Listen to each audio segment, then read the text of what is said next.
Morning, everyone, and welcome everyone to the very first plenary session of the third International Conference on Cordillera Studies. Our first plenary speaker will walk us through the United Nations Sustainable Development Goals and emphasize or highlight the role or the part of Indigenous peoples and other marginalized groups in the attainment of such goals. Our first plenary speaker is Professor Maria Assunta C. Cuyegkeng, PhD. Dr. Assunta Cuyegkeng is a professor at the Department of Leadership and Strategy of the John Gokong Wei School of Management. She is the Executive Director of the ASEAN University Network on Ecological Education and Culture.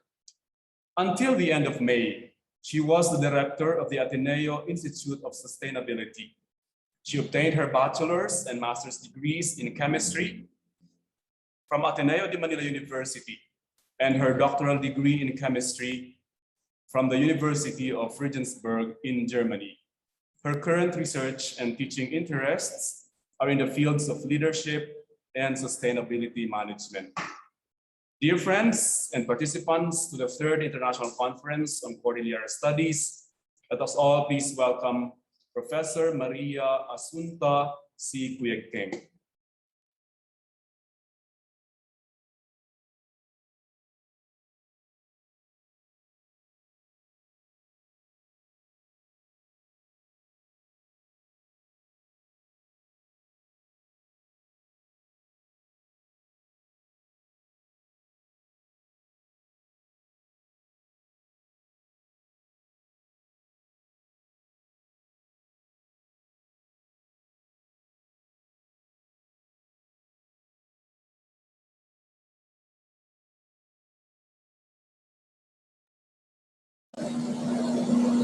Good morning, everyone. It's a privilege to be with all of you in this conference this morning. I'd like to begin by looking at a few figures from the sustainability reports of the Sustainable Development Solutions Network. For the past 3 years, we can see how the different countries are performing relative to the SDGs. And for the Philippines, you see that we are ranked here 97 out of 162 in 2019. And there are no dramatic changes as we slip from 97 to 99 in 2020 and then to 103 in 2021. You must be familiar with the SDGs by now. There are, of course, 17 SDGs. And among the 17 SDGs, goals number 2 and 4 mention explicitly indigenous peoples, and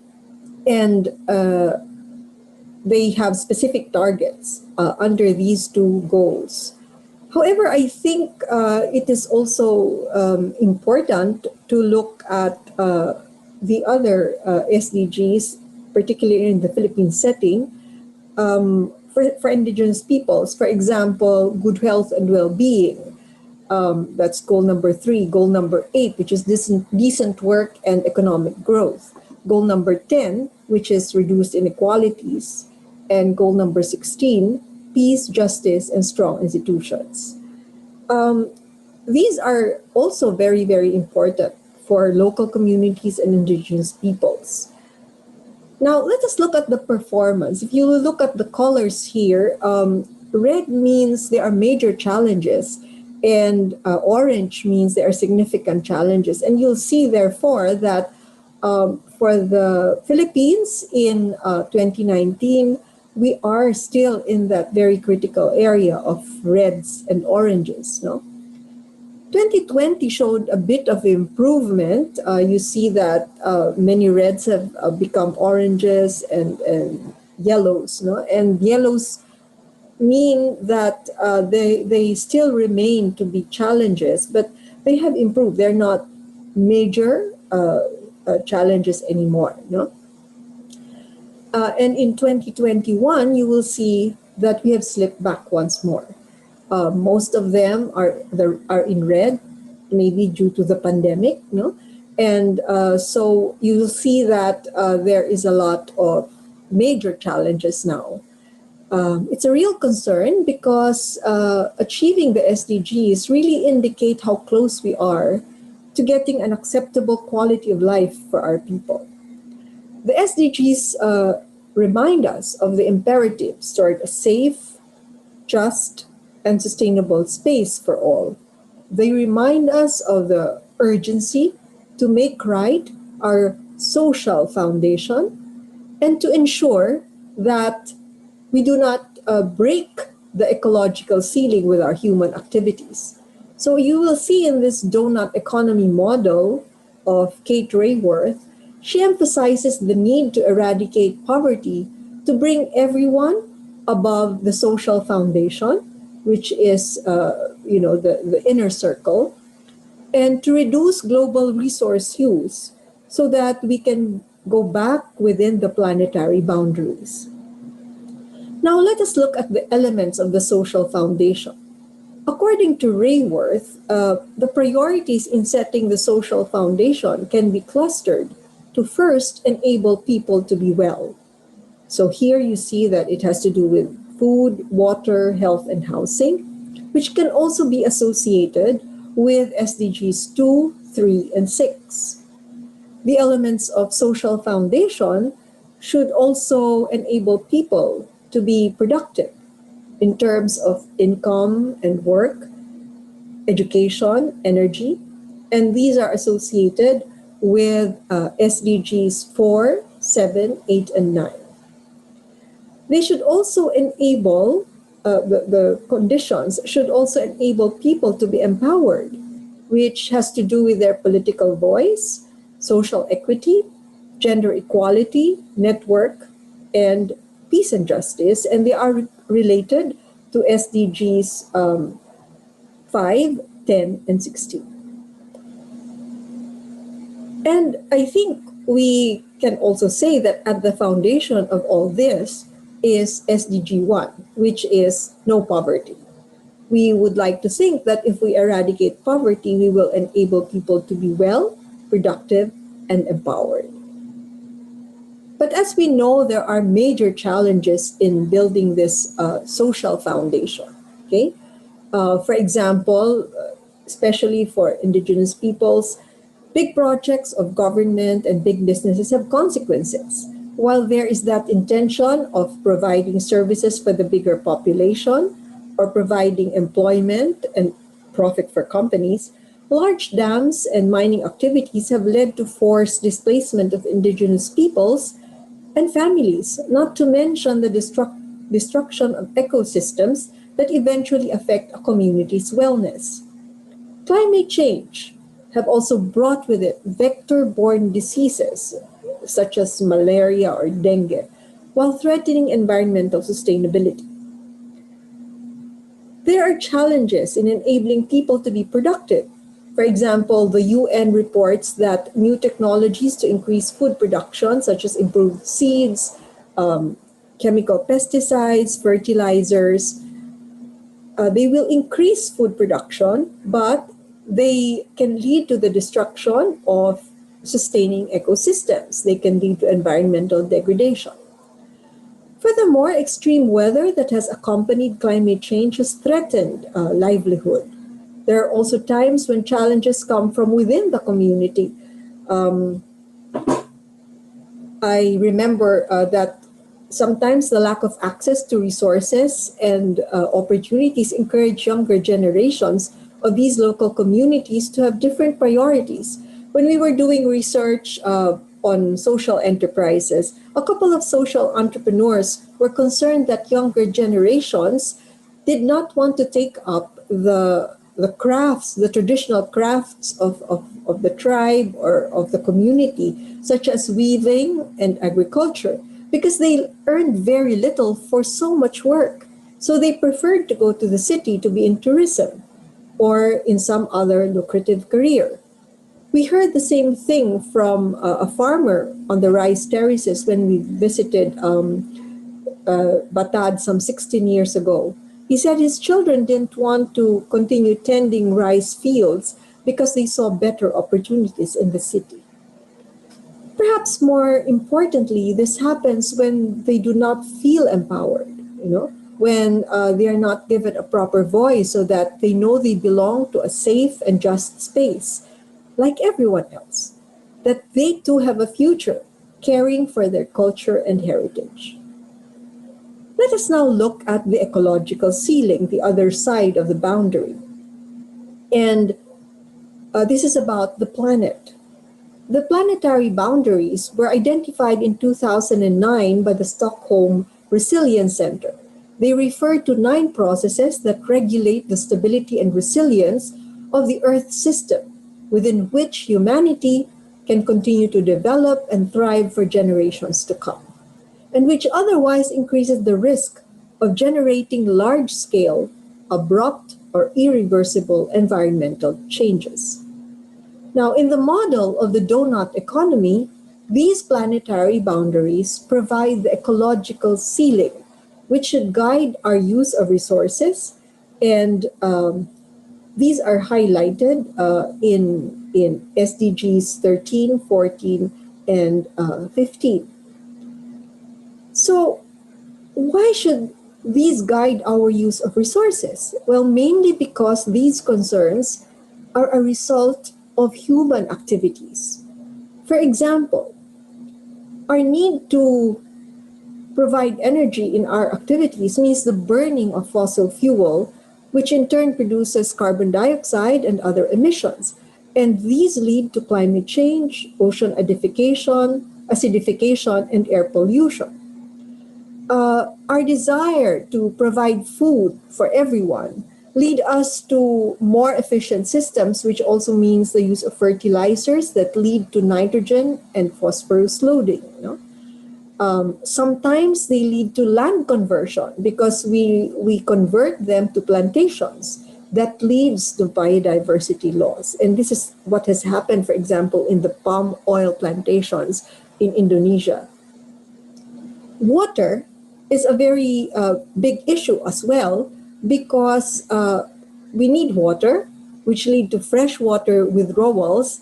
But these are important resources for everyone in the planet, and sometimes we have a challenge in providing fresh water to everyone. Housing. This is an important basic need, but if we don't have enough land, this can lead to land conversion and biodiversity loss. Our other material needs, such as cars, air conditioning, refrigeration, and other consumer goods, require aerosols and refrigerants, most of which have led to ozone layer depletion, if you will remember, prior to 1992 when we had the Montreal Protocol. So these activities, when properly modified, could lead to the achievement of SDGs 11 and 12, Sustainable Cities and Communities, and Responsible Consumption and Production.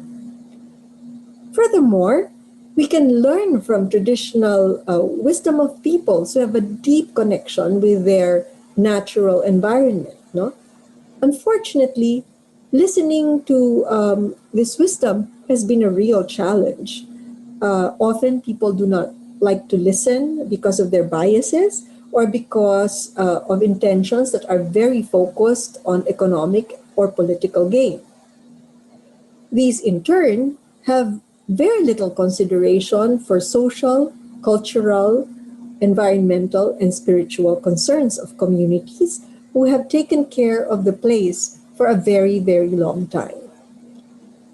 In the document Laudato Si', Pope Francis reminds us of the so-called technocratic paradigm. He says, nuclear energy, biotech, information technology, our knowledge of our DNA, and many other abilities have given those with the knowledge, and especially the economic resources to use them, they've given them an impressive dominance over the whole of humanity and the entire world.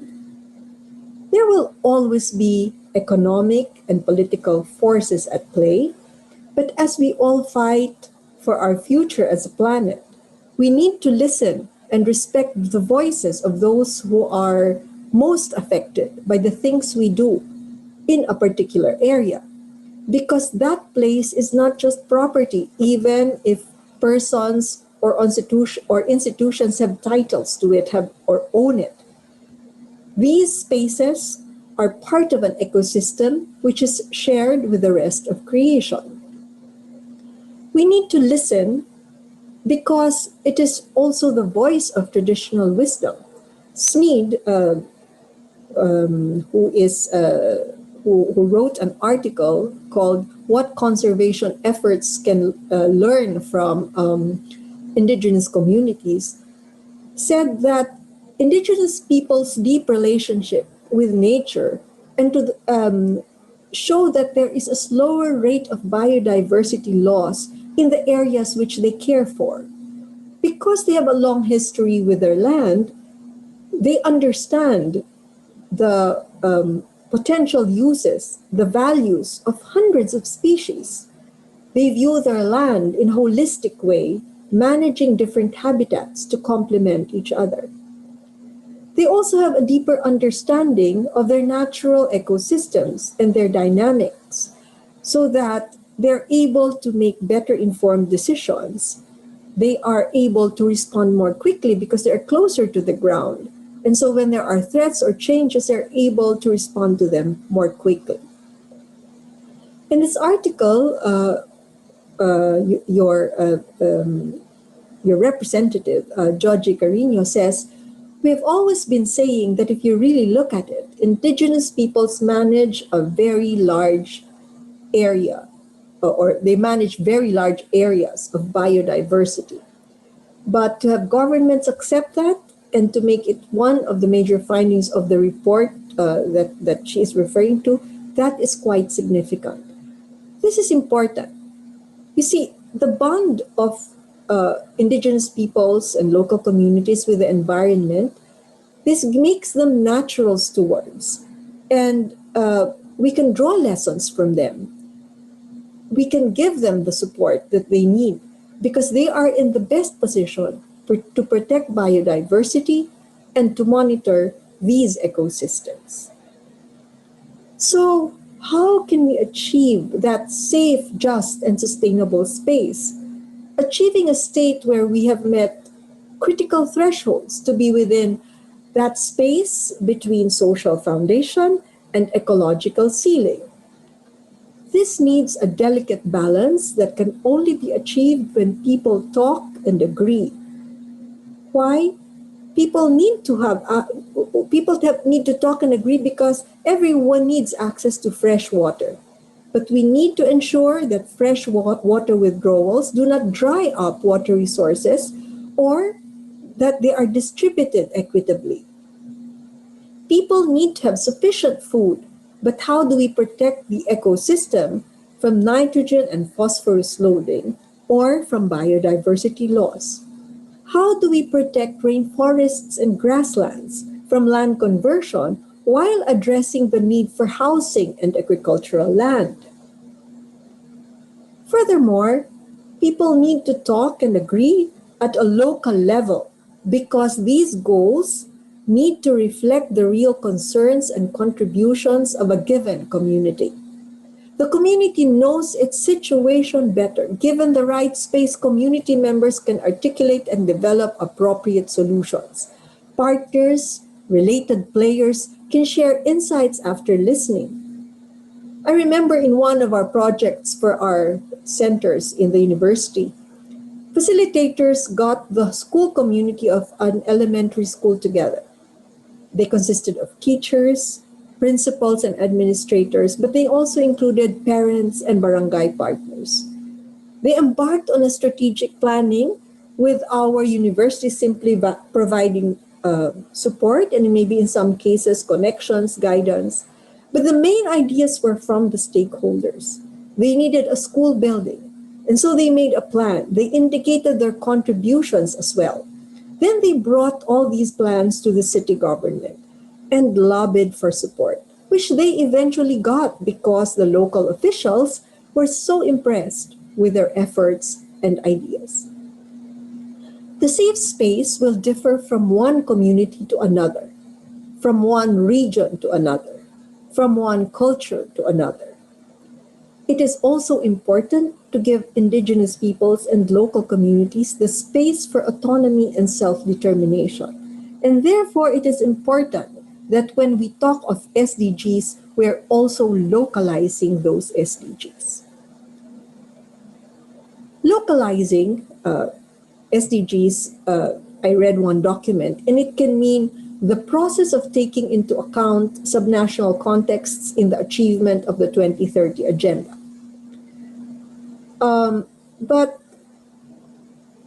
so when you look at just that perspective, it always is from the perspective of local government, of regional government, of national government.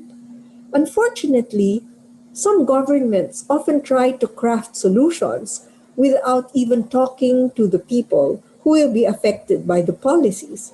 And we have seen too often that sometimes we bring solutions for the wrong problems, thus rendering the solution useless. I remember a social entrepreneur friend who said that they wanted to help micro entrepreneurs keep track of their finances. So what they decided was, okay, let's give them computers so that they could be more efficient in their filing, in their finances. They can use spreadsheets. Unfortunately, the beneficiaries did not see the need for it even after some training. The computers they discovered were just used for games and other stuff, or in some cases not even used at all. So he said he learned a very important lesson: to listen first and not assume that they have the right solutions. So for me, localizing is not just about work for governance institutions, but it is work for all who wish to empower communities and groups to first identify and analyze which SDGs are their priorities, because maybe what you think is a priority is not their priority. It's important to craft contextualized solutions according to local environments and develop enabling structures in the ecosystem that, by ecosystem here, I mean not just the natural ecosystem, but the multi-dimensional ecosystem, which involves society, culture, politics, and so on. Through genuine dialogue, active listening, and two-way communication, the real stakeholders can have their voice. So they can ask, what are the community's concerns related to SDGs? How can the community best address these SDGs in their context? And it's very important to ask those questions because there are 17 SDGs, 169 targets, 232 unique indicators. No? That's quite a lot. It's really a lot. So the community needs to identify and analyze their priority SDGs, targets, and indicators. Which SDGs should they focus on? Which are needed in strengthening the social foundation? Which are the ones that can help them stay within their planetary boundaries? As I mentioned earlier, the UN explicitly mentions Indigenous peoples in goals 2 and 4. And there are targets in 2.3, as you see here, and 4.5. But we can also see specific indicators that refer to tenure rights to land, income, access to education. The question is, which ones are actually the concern of a community? Perhaps their land has already been protected, but there is no access to income. Perhaps there is inequality in accessing developmental funds for the community. So what are those SDGs, those targets, those indicators that are relevant for this particular community? It is also possible that the SDGs are so interconnected that they need to address them at the same time. No? For example, how can communities focus on climate action, life below water, life on land, if they are not well, if they are not productive, if they are not empowered? Thus, it is important to see those interconnections. We cannot assume that they will be the stewards of creation, they will be the stewards of their environment, but then they don't have access to income. They are not provided with good education. No? So these are things we have to see. We have to see the interconnection between the different SDGs. The focus on particular SDGs can lead to the community's crafting of contextualized solutions. And when they do this, it is important because it will come from their perspective. The solutions will come from their perspective. They can draw on their traditional wisdom because they understand the environment in a particular way. They understand their local ecosystems and the dynamics more closely because they are there, they are living it. And it is also important that they articulate the interrelationships to look into other possible consequences. I mention this because systems thinking is a very important aspect of understanding contextualized solutions. It is important, for example, to understand the big picture. You see in this complex diagram that we use to understand food systems for consumption and for responsible consumption and production, you need if you want to address, let's say, food security, the amount of table food that gets to people, it's not just a matter of making sure that they can buy things from the supermarket, no?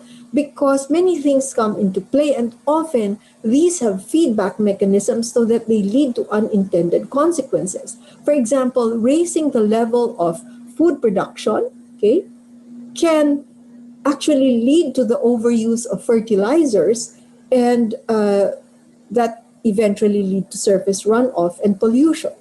Or it could lead to a lot of agricultural waste that, if you think about it, agricultural waste produces methane, which is a more potent greenhouse gas that leads to global warming and eventually goes back to a lower production, lower harvest.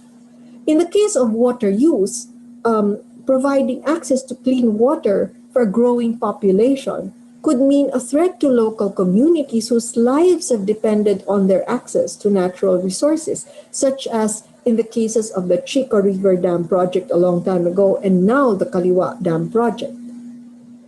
As you see, all these subsystems have complex relationships, and it's an interrelationship with economy and governance, with social-political paradigms, with human well-being, and with the state of the ecosystem, the environment. Finally, the community also needs to develop enabling structures in a multi-dimensional ecosystem. As I said, not just the natural environment, but it consists of the social, cultural, economic, political dimensions, as well as other partners and networks, players within that ecosystem. Even when plans start to take off, these enabling ecosystems do not usually come automatically. There is a need to identify champions who will keep the efforts going. There is a need to develop needed support structures, such as those who will be worrying about funding, about monitoring, about improving systems. The group also needs to continue engaging each other in dialogue because trust, good dynamics, shared learning, these all keep the group motivated. Let me end with a summary of the strategy to achieve these SDGs. The strategy is to localize and to empower Indigenous peoples, local communities. First, SDGs remind us of the need to create a safe, just, and a sustainable space for all. And we are guided by meeting social foundation and going within the planetary boundaries or our ecological ceiling. However, SDGs are abstract goals unless they are brought to the level of the needs of the communities themselves. To achieve this, the groups themselves must be empowered in the process of identifying and analyzing priority SDGs for their community, crafting their own solutions, drawing from their traditional wisdom and understanding of their ecosystem, and developing an enabling ecosystem which will support the entire process. So I hope that I know you probably know more than I do when it comes to local communities, but I hope that these are some ideas that will allow us to all work toward a shared vision of inclusive and sustainable development where everyone can enjoy a safe, just, and sustainable space. Thank you all, and once again, good morning to everyone. We would like to thank Professor Maria Assunta Cuyegkeng for the presentation. Professor Cuyegkeng walked us through how different groups and communities and nation states are trying to achieve the Sustainable Development Goals. And she emphasized the need for all of us, because we need to work together to achieve these SDGs, to listen to one another, especially to the stakeholders. And we need to listen because we need to find out what the priorities of people are. And she said one way to do this is to listen, particularly to Indigenous peoples who seem to be doing a good job about or on taking care of their respective environments. She closed the presentation by emphasizing that to attain the Sustainable Development Goals, we need two things. We need to localize and we need to empower. So we are now ready for your questions. We have the chat box for your questions. And Professor Cuyegkeng is joining us live to answer your questions. So while we wait for your questions, for other questions to come in, we have two questions already from the participants here at the Cordillera Study Center building at UP Baguio. The first question is, you talked about localizing the SDGs. Please share your experiences working with local communities or local government units in trying to make such localization possible. Yeah, we in the Ateneo Institute of Sustainability for the past 2 years, we had a program we called it ABG for SDGs. What is ABG for SDGs? It's academe, business, and government collaboration for the promotion of SDGs. So what we tried to do was we put together a manual that would help the different sectors work together and determine what they can do together in terms of the SDG. So we hosted workshops, and in that workshop, we would bring together, we would invite people from local government, people from the academe, and people, let's say, from business. When we say business, these are the micro entrepreneurs, the smaller entrepreneurs, MSMEs of that place. And we tried to get them together to talk about what they can do together to help their particular community. We did this in several areas together with the partners that we have, the member institutions of a partnership which is called SDSN Philippines, the Sustainable Development Solutions Network Philippines. So, for example, Mapua University went to Romblon and Marinduque. They gathered together the governance people, the academe, and some business people there. They talked about what they could focus on for particular areas. For example, the congressman was listening, and so he said, I will push this for policy for these particular areas. Our partners from Ateneo de Davao, they work together with the people from Bukidnon, and they were looking at the tribes there, and they were trying to understand how they could also work together toward this. From our setting in Ateneo de Manila University, what we did was to look at the to look at the barangay, which included both. It's a mixed community. We had an urban poor community there, or several urban poor communities actually, and also a rather rich middle class community. So they tried to talk together, and what came out there was that they wanted to focus on health concerns.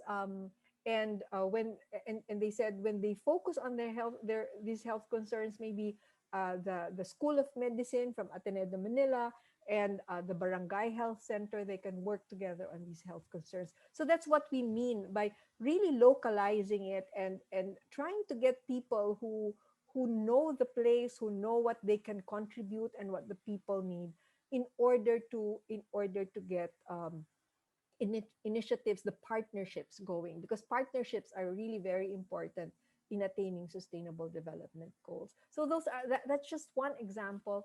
And for example, what we tried to do after we saw that this could be helpful is we tried to convert the workshop into a manual, and we're actually sharing this manual so that any academic community can be the hub of these kinds of collaborations for the different local communities. I hope that Yes, answered the yes, question. very interesting. But there's a related question. Yes. Are these initiatives or efforts also part of your being chair of the Leadership Council of Sustainable Development Solutions Network Philippines? That was, yeah, because at that time when we were doing it, I was the chair of the leadership council. I have finished my term, and since I am not the director of the Ateneo Institute of Sustainability, I've passed it on to the next director, Dr. Gotanco Gonzalez. But we still work together, and I still help them. And what's important is that it's not really based on personalities, it's really based on the institutions coming together and trying to understand what will work best for the community. Yes, there's also a related question in our chat box. You mentioned LGUs and working with them. Is it mandatory for LGUs to comply? No, well, this is an open invitation. Actually, there's nothing mandatory here, because this is, I mean, we're not a formal institution trying to get what basically SDSN does is it creates the network. So the network becomes an enabling ecosystem structure, no? Because they know each other, it's easier to be in touch with each other. The initial workshop provides the starting point for them to connect with each other. So we invite the LGUs, we invite whoever would like to come. We invite people who could be representatives of the people themselves. No, so it's really trying to hear the voices, and what do you call this? The idea here is the academe provides the venue for it, because normally they will not be talking to each other so easily, no? Maybe it's easier for government and the community itself, but getting people with the resources like the MSMEs, how can they help? We want to bring them together and to start the conversation. So we do not say this is the direction you should do. We have a structure that we follow because there are 17 SDGs. So we formed 5 clusters of those SDGs, and they focus on a particular cluster they would like to work on. Great. Okay. We have a question from Roy Hapasi in our Q&A. Yeah. You mentioned the Cordillera in your presentation, but his question has something to do with and prioritizing SDGs. His question is, within the Cordillera, what are the top 3 SDGs that the community or government are focusing on? And what's the current status or progress of these focused or prioritized SDGs? Do you have information? No, I'm sorry. The work that we did not include the Cordilleras, but I think UP Bagras is in a better position.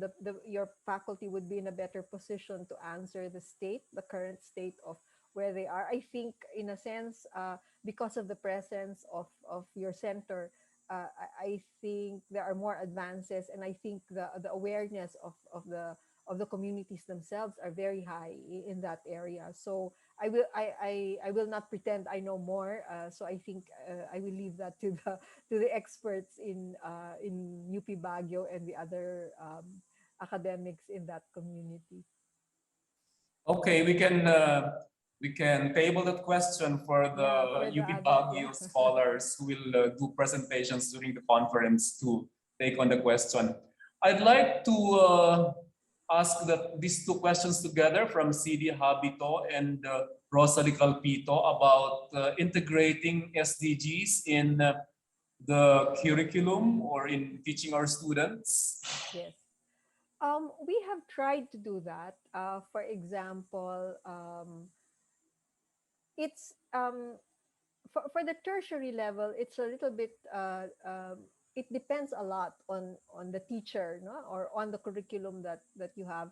In in the in our university, we actually have specific courses that focus on the idea of sustainable development, and of course there's a lot of discussion of the SDGs together with it. What we have also been trying to do is to bring it down to the level of basic education. In fact, right now we are finishing up a project where we are creating games uh, featuring the SDGs for middle school children, so that it's easier for them to understand the the context and how it applies even to them or to their community. So I think incorporating SDGs in the curriculum will depend a lot on how creative the teachers are. My worry is this: we cannot keep adding new courses. We cannot keep adding based on the the new trends that come up, or let's say SDGs are very important. But what I usually say is this: when you talk of SDGs, or in general when you talk about sustainable development should not be a course. It should not be an extra course. It should be a mindset. It should be a mindset that each faculty takes when teaching their particular courses. When you're teaching, for example, a business, when you're teaching communication, can you show the students that you come from that sustainable development perspective, so that when you are teaching them to look at priorities or make decisions, that you are thinking, are we giving basic human rights, are we addressing basic social foundations, as I mentioned, the social foundation. But at the same time, when we are promoting, for example, when you're teaching economics and you're doing traditional economics, can you also can you shift that paradigm and think about, can we do our economics in a different way? Can we think of not just the benefit, the economic benefit, the profit, but we can also look at, um, can we improve on GDP while thinking of our performance as a country, where we can have our planetary boundaries, where we do not burn too much fossil fuel and contribute to global warming. So for me, sustainable development is actually more of a mindset. It is, maybe it will help to have maybe an introductory course on it, but I think in the long term it should be a mindset that each faculty member and each student eventually will take, because it has to go down to the level of lifestyle, which I think, for example, would be very natural for indigenous communities, because they're so bonded with the environment. But for people like me who grew up in an urban setting, it takes a little bit more effort to realize that uh, you don't need a car all the time. You don't need to be burning fossil fuel, and you don't need to use up as much energy as you do. You don't need to use water to clean driveways. This is for me very, very I get bothered by it, because there are so many people who need water who don't have access to fresh water, and some people, simply because they can pay for it, they do something, and sustainable development is about having that mindset that even if you can afford it, if you know that it is not good for your community, if it is not good for your planet, it is part of your social responsibility. Yes, and speaking of lifestyles, mindsets, and habits, we have this question from an anonymous participant.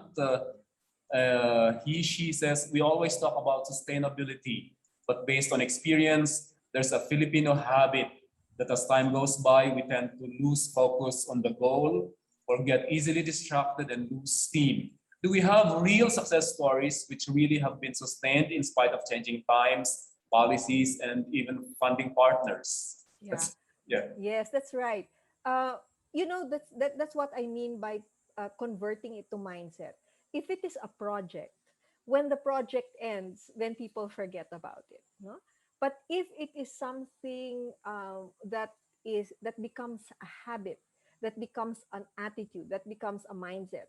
If our education focuses on developing those, then it might it I cannot say will it will be 100% sure that they will continue on, but perhaps even our students will continue that kind of lifestyle. I'll give you an example. In 2008, I was then the vice president of our college, and we started a project on sustainability. And at that time, I mean, the level of awareness of sustainable development is really low, no? And I remember then I was so bothered because in the campus there are so many single-use plastics. Usong-uso yung ano ba to? Yung iced tea in this disposable cups, no? And they were all over the place. And so I couldn't do it because I couldn't just do something without consulting everyone. But at a certain point, after consulting people and telling them we need to do something about our environment, etc., we actually did something to convince them. First, we did a waste what do you call this, a waste audit, no? We looked at our garbage cans and we analyzed the percentages of how much kitchen waste, how much organic waste do we have, how much paper, how much plastic, etc. We quantified that and we showed people the results. And then based on this, we started waste segregation. Okay. And then they saw that we 67% of our waste was plastic. So eventually what I said was we will have to cut down on the single-use plastics. And what we did was we banned them on campus. So so faculty and students were saying, what will we do for takeout? No? So we said, okay, there will be a transition time. No? During the transition, we will allow the concessionaires to finish off all their plastic cups that they had already bought, but we are going to transition only to reusables. You can only use reusables in the cafeterias. You can only uh, use reusables even for takeout. So what do you have to do? You have to bring your own baonan. You have to bring your own container, your own tumbler. If you forget it, then for a minimal fee, you can rent it out from the cafeteria. Okay. So some of our concessionaires helped out by saying, okay, if you bring your own baonan, you'll have this kind of a discount. Okay. So people started to rally together. And I remember initially in 2008, the faculty were so angry with me. It's so inconvenient. Why do we have to bring baonan, etc., etc.? After about 3 years, it was a habit. No one was complaining anymore. And everyone expected that even the new students would learn, oh, this is how it happens in this university. So they bring their own baonan or they rent it out and so on. So I'm not saying that it will always happen that way, but you have to have an effort. You have to make an effort, and that's where champions are important. Remember the last part of the enabling structures. You have to have champions to keep it, to keep the awareness alive. You need people talking together so that the idea does not get forgotten. Our students were very good. they continue to help us in raising that awareness. So it's possible to change bad habits. Yeah. If people, it's a combination of getting them aware why they're what. If we did it by just banning it and not explaining why, I think people will just be very negative about it. People will just rebel. But because they know it, they know that there is something deeper. And what for me was very mind opening was that I realized that the students were actually more conscious about it than our faculty. They were more ready as millennials. They were more ready to embrace this efforts on sustainability. So that for me was very, very helpful. Yeah, great. So let's combine these three questions from Maris Kabato, from Zenaida Bawanan, and another anonymous participant. These three questions have to do with the indigenous peoples contributing data for localized indicators, and then indigenous peoples being lured by commercialization so that they're converting or selling their ancestral forest lands to farms, resorts, or other commercial establishments.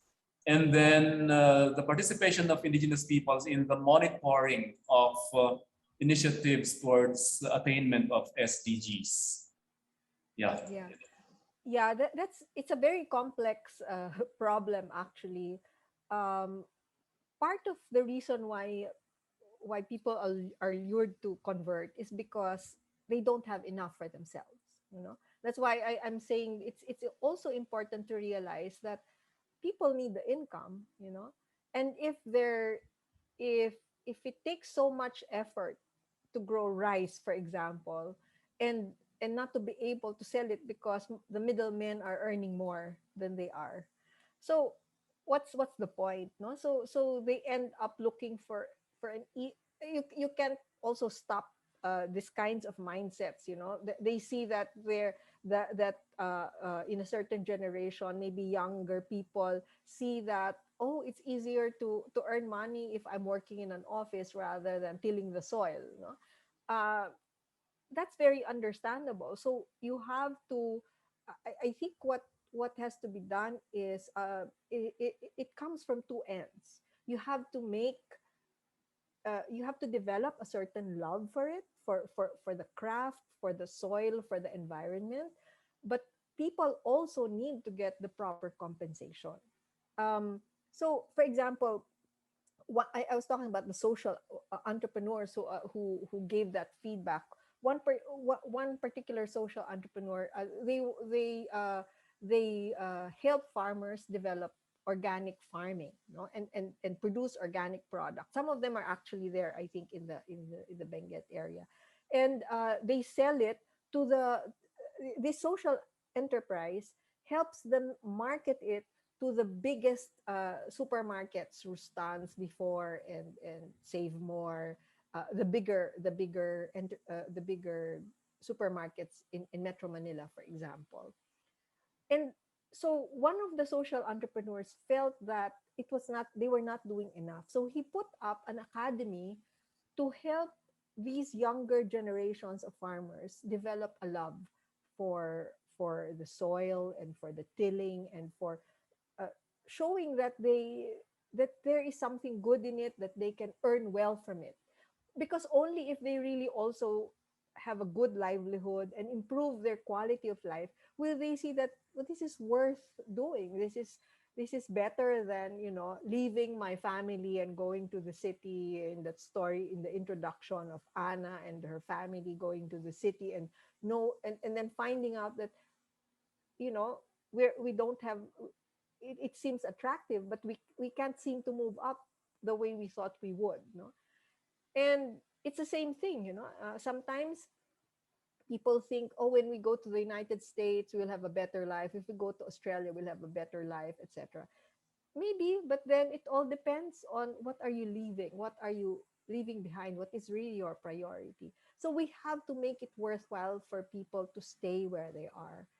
And that can only happen if it works well in several directions, that they actually benefit from it, but also in the process help them develop their love for the place. I know some people who have become environmentalists because at an early stage they already developed a love for the environment. And it's the same, no? If you love your place, it's very hard. I mean, you have such a beautiful nature there, you know. Many of us want to be there all the time. So, but it has to, for people to stay there and do all the hard work. It it has to mean something for them as well. It has to improve also their quality of life. The conversation is getting more interesting and we're having more questions. So let's combine these questions from Mia Almabakagan from the DNR Cordillera and from Karin Kudyasi Bangsoy and from an anonymous attendee. This has to do with the economic growth being still gross national product biased and mostly standards dictated by the national government. So this may go against localization efforts. And then still speaking of government, is there a particular government agency that is mandated to monitor the implementation and attainment of localization efforts towards achievement of SDGs? NEDA is really the agency that monitors the attainment of the Sustainable Development Goals, and I think in the SDG tracking, I don't know if PSA also contributes to the data, no. But what I've found with NEDA is that they have regional offices, and you know, I was so pleasantly surprised when I saw that the regional offices are very active and they're very closely attached to their regions, no? So of course it will differ from place to place, but I think with that consciousness in among the regional offices of NEDA, I think they will be a very good partner. They listen a lot and they understand how to deal with the national targets of the Philippines. So it might be a good entry point if you're able to create a conversation with the regional office. Usually, if you have a good regional director, I am not familiar with the Cordillera, but uh, I have been very, very pleasantly surprised with the level of competence and concern that I have seen from many of the NEDA people in the regional offices. What was the other part? I forgot the other parts of the question. Did I answer that, Dr. Fong? Yes, the first two questions have something to do with the national government dictating the standards of achievement, such as gross national product. Yeah. So that's why I said since maybe by working it out with the NEDA regional office, they might be able to meet that while at the same time understanding the local the local concerns. Actually, well, if you do it right, any effort, even while preserving heritage, whether it is improving productivity, improving, for example, the supply chain, that will help farmers there move it to the areas where they will earn more, and cutting out, let's say, the more well, the middlemen who may not be helping too much, no. If there's a way of doing that, that contributes to GDP. I mean, they don't have to be mutually exclusive targets, you know. If the localization is done properly, it could actually contribute to the GDP, you know. But as I mentioned, the economists would be in a better position to help determine how to do that best. But I think um, I think if we start with the right perspective of understanding where the people are at and knowing how they can do it, uh, it could work. You know, my main concern really is that I've seen so many that, you know, let's say in Mindanao, they want to change this, they want to do this in Marawi, but they have not talked to the people on the ground. They make so many grandiose plans, which often are there are corruption, loopholes there. But they don't ask the people. Sometimes what they need are simple things, and it takes champions really to understand that from local communities. Yeah, so the importance of listening to the local people. The next question comes from our YouTube viewers, Yeah. from Kev Lupet. Can you elaborate more on how there have been improvements during 2020 in the area of SDGs, when it was the time our community was at its lowest and was still in the process of adaptation? Well, I think if you look at the report I showed you, we had no improvements from 2020 because if you look at the 2021, we are now in the red. No, we're in major challenges because, for example, even school was really very challenging. People anywhere, not just in the Cordilleras, but all over all over the world actually. We've been challenged with livelihood concerns, with health concerns, especially. So I don't think we really have had any improvements during the 2020. It will take time before we shift, But I think we need to adapt, as Kev was saying here. Uh, there's a lot of adaptation. I've seen that with the MSMEs. They adapted so fast. Uh, they tried to earn money using what social media, connecting so that they could cook for people. People became very very creative, no, and so that process of adaptation is still, it's still ongoing. I think businesses are trying to understand how they can achieve things in the new normal. In education, we still are doing that. We've been forced to do online, but people are slowly seeing the advantages. Of course, there are disadvantages, but we're not yet quite there that we have finally solved the problem. But I think we're all moving in that direction. I think the pandemic has challenged all of us to look for creative solutions, to look for uh, to see what we can do with the existing things that we see around us. In entrepreneurship, there are two approaches to entrepreneurship. No, one is you can have a nice business plan, and then you can, you look for the things that you need and carry out that business plan, or you can look at what is available and then decide what you can do with what is available, making it develop more organically. I think we are in that stage. We are in that stage when we need, whether we're in business or not, we need to put up an entrepreneurial mindset, which means that we need to be creative. We need to see what's available, put things together, but we also need to take risks. Of course, informed risks, and see, okay, this is not yet done. Maybe we can try it out and see how this will help us.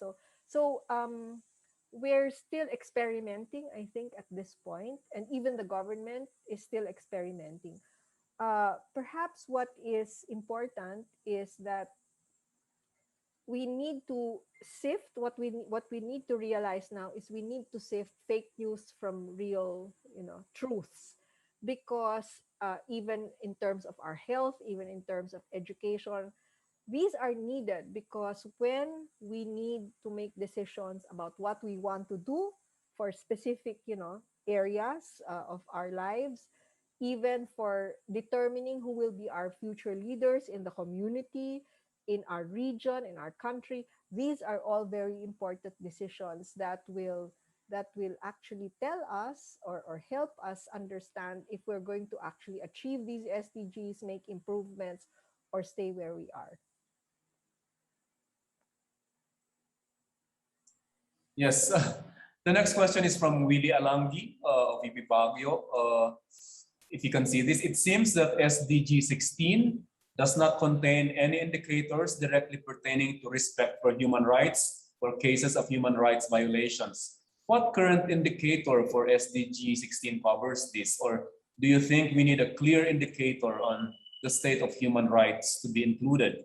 The current rank of the Philippines from the SDG website with respect to SDG 16 is neither increasing nor decreasing, but stagnating, which is surprising considering the increasing human rights violations in the country, especially against the LUMAD.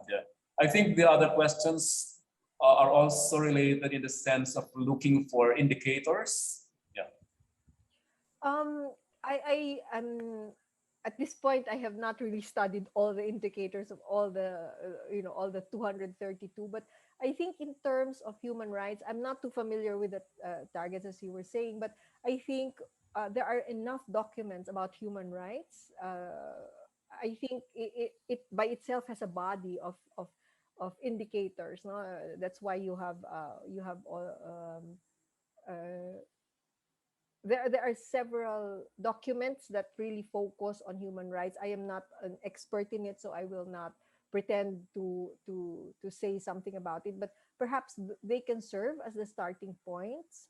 I do not know how they keep track of the performance of a country in terms of human rights violations and how it reflects on the what do you call this, on the tracker. But um, I think it could be a question that we could also throw to the NEDA, because they really are responsible not just for the economic, but looking at the ambition of the country and what SDGs have to be accomplished.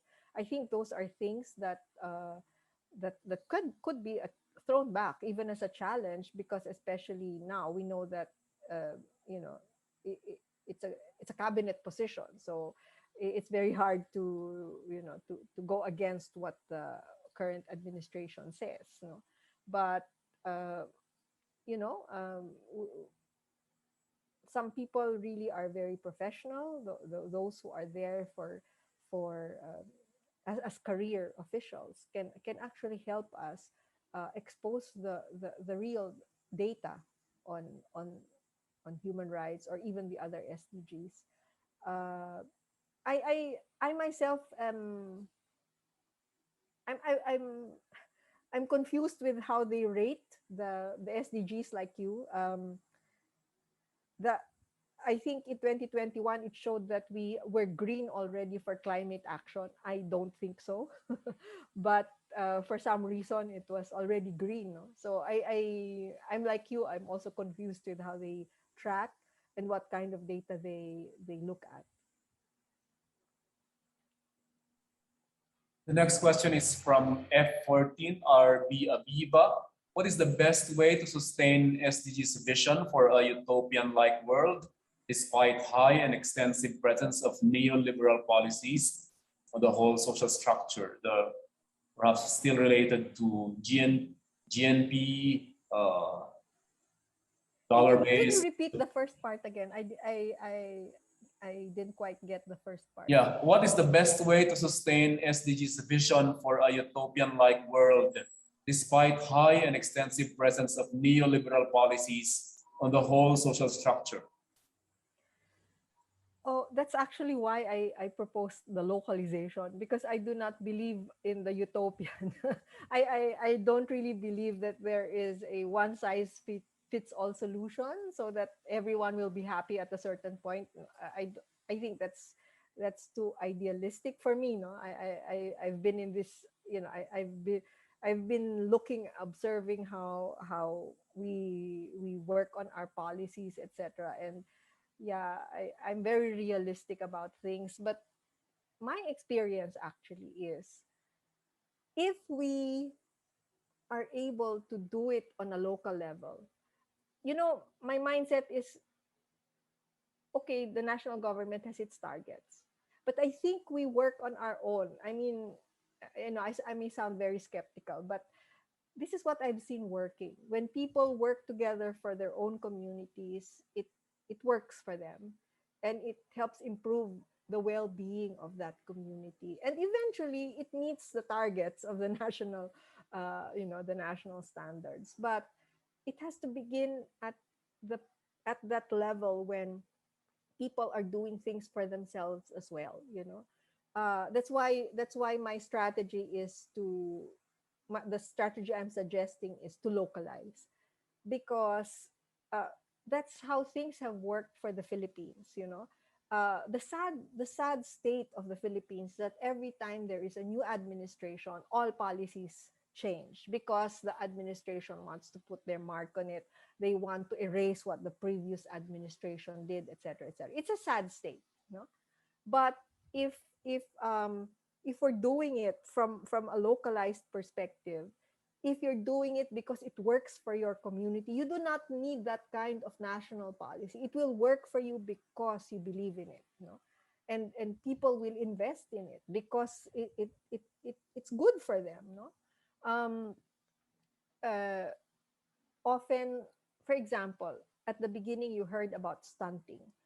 uh how much nutrition programs have we really seen coming from government, no? And there are certain local governments who know that, and what they've done is to partner with people who can work with them. For example, I mentioned the feeding program of our university. We have a feeding program where we feed something like 14,000-15,000 pre-pandemic, no, uh, in various areas in Metro Manila, up to Valenzuela, no, Bulacan. But that was really a very, very private effort, partnered with with the local government who knew the value of it. But how do you make that into a national program? Actually, that's the role of certain agencies in government, but they're not doing it. Uh, I don't know why. I don't really know. I have not studied that part. But what I've seen is what works, and I'd rather focus on what works than criticize what is not working. So I think it's time to really just start acting, and we sometimes we overanalyze things and criticize too much. I think we have to get out of that mindset, saying that, oh, this agency is responsible for that. Yes, maybe they are, but we too are responsible for ourselves. So I've started to think that way, that let's stop blaming people. Let's do what we can and show them that we can do better.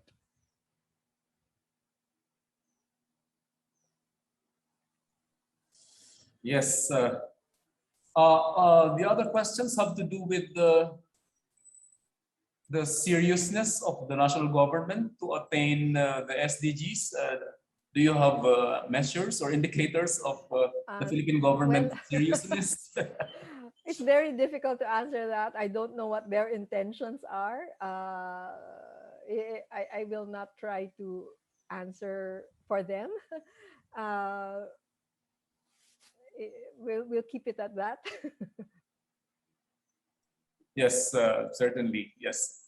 We would like to acknowledge the questions from Roy Hapasi. Annalyn Salvador has something to do with the IPRA, but you did not mention the IPRA unless you want to comment. The Indigenous Peoples Rights Act and its role perhaps in attaining the sustainability goals. I Would you like think to you know comment? better than I do about IPRA, so I also will pass on that one. Yeah, okay, it's from Annalyn Salvador. You Sorry, mentioned Annalyn. the Kaliwa Dam.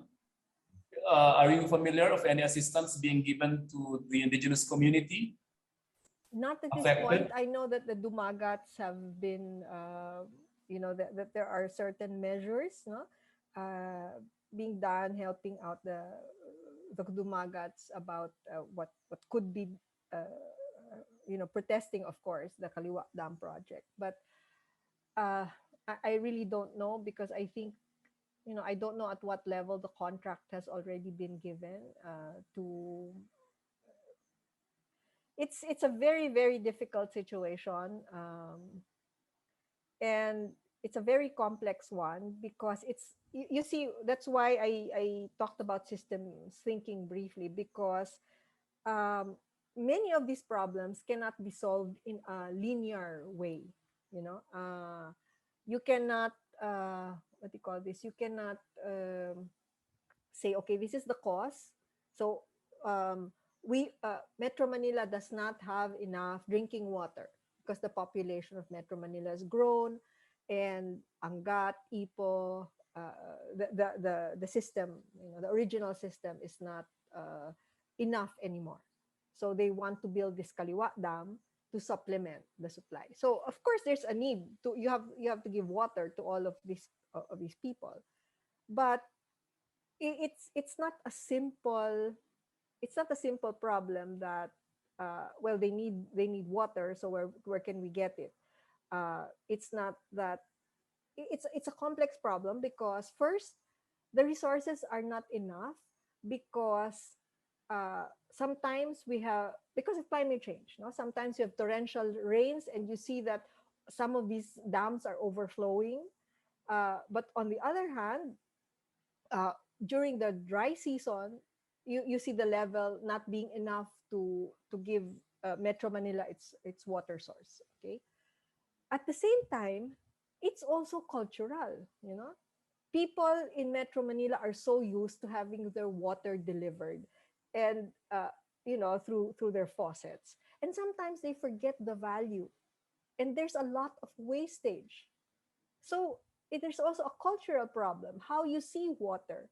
I talked about people cleaning their driveways with fresh water, even at the height of the dry season. Uh, I see people watering their gardens to keep it lush at the time when people need drinking water. I cannot understand that. You know, there's no more sense of community in that sense. No, people have taken a very different cultural perspective. That's why I say that uh, in an indigenous community, perhaps there is a better insight into that because you see it as a whole. In Metro Manila, for example, and I don't know if that's true in Baguio, people have become anonymous. I can use this water because I need it, and I don't know who else needs it because I don't know the other Juan, no, or Juana. uh, i- People have become so anonymous so that they think their access to resources is their entitlement. They don't see it as a shared resource, which is what local communities usually do. In a barrio, in an indigenous community, you see that you share that resource. You share a well, yung balon in the old places, even in the non-indigenous peoples. No? You have a shared water source. You have a shared source of maybe bamboo or whatever. But when in urban centers, things have become so anonymized. People do not know they just see what they need. They do not see that what they do has an impact on their neighbor, or that it can come back to them eventually. So these are mindsets that have to be changed. And you can only do that by making people more aware. Whether they adjust to it is a different story. Yeah. So yes, we would like to acknowledge the questions and comments by Fidel Manuel, Wina Franco from Mariano Marcos State University, and CD Habito. I believe the comments and questions have already been directly or indirectly responded to by Professor Cuyegkeng. Finally, we have a comment from Madam Edna Tabanda, one of the women leaders here in the Cordillera. She says, the regional and local governments are already reviewing their PPPs to include the SDGs in their development plans. Local governments actually are implementing already those included in the 17 MDGs. However, it's in the implementation that is where the weakness lies. These are in compliance with national laws such as the Solid Waste Law, international laws on indigenous peoples, climate change, human rights. local ordinances, etc. There is a need for strengthening policies and implementation and capacitating LGUs. It's from Madam Edna Tabanda. It's a comment. Yeah, I agree. Yeah. So I believe those are all the questions we have. Unless somebody else will try to send one more question, but yeah, I think we've had a very fruitful presentation and conversations with the questions and comments from our participants. We would like to acknowledge our 179 participants from all over wherever you are, wherever you are now. So we will end the session now, and we will end it by doing our virtual presentation of token to our first plenary speaker, Professor Maria Assunta Cuyegkeng. So may I read, please, this virtual certificate of appreciation from the Third International Conference on Cordillera Studies.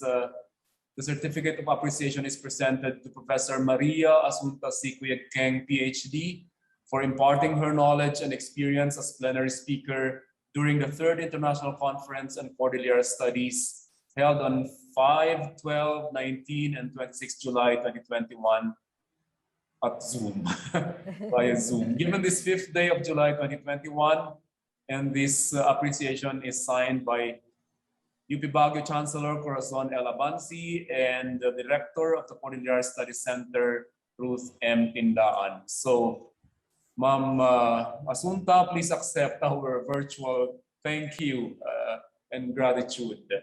And thank you for having me here. It's been a good learning experience for me as well, and yes. I'm happy to be here with you. Thank you very much. Yes, thank you so much. So that concludes the first plenary session of the Third International Conference on Cordillera Studies.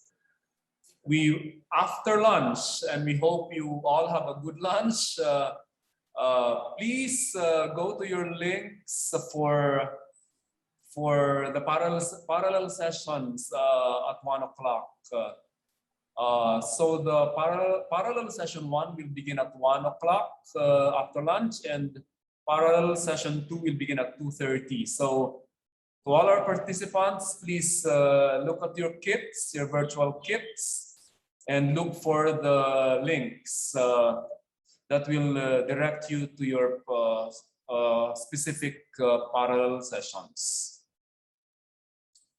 We will also resend the Zoom links and conference kits to registered participants and paper presenters.